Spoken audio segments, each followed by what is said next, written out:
Guys, so for the materials, you are going to need a twin size flat sheet, new or used, it doesn't matter, a t-shirt 1 to 2 sizes larger than normally worn, scissors, a sewing machine, sewing pins, chalk or a colored pencil just to trace your t-shirt onto the twin size flat sheet, and that should be it. Let's get to it. Hey guys, the next step is going to be folding your flat sheet in half, right like this.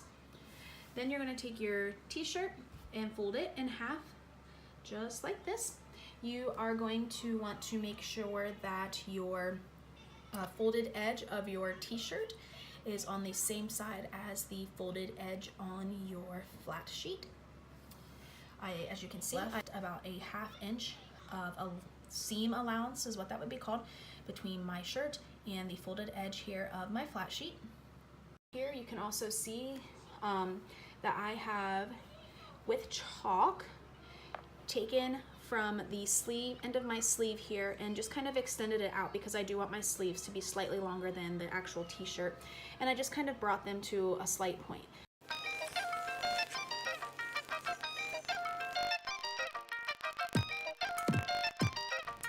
Okay guys, so the next step of this is actually going to be to take your three separate pieces of fabric that you should have now.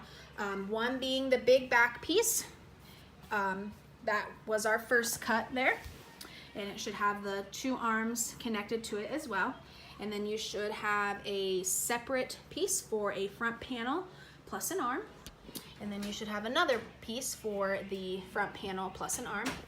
What you need to do next is you need to take your panels and line them up right sides together. So you need to make sure the fabric that you want, the side of the fabric that you want people to see once your project is done, you need to put those pieces together, and then you just need to pin them all the way around. Okay, so once you get to your sleeves, you kind of need to hem them back so that they don't fray. All you're going to do with that is, so I'll pull back about 1/4 inch, and then I'm just going to poke through there and pin it, making sure to get all layers of that piece of fabric there. And then I'm going to do that to the other sleeve. I'm actually going to set my machine to a zigzag stitch. This will just help it, it's a little bit more sturdier. If you have a serger, this is when you would want to use a serger. So I'm going to go around it with a zigzag stitch, and then I think once I get the zigzag stitch, I'm going to go around it one more time with just a straight stitch, just to help make it just a little bit more sturdy. Now I'm going to go ahead and hem the sleeve cuff, the bottom of the sleeve. For this, I am going to go ahead and use a zigzag stitch on that, just because it's going to, it needs to be a little bit more durable right there. I'm going to set my machine to the zigzag stitch here. Durable right there. I'm going to set my machine to the zigzag stitch here. And I am just going to push the presser foot down, and I kind of tend to take my pins out as I sew. So here we go.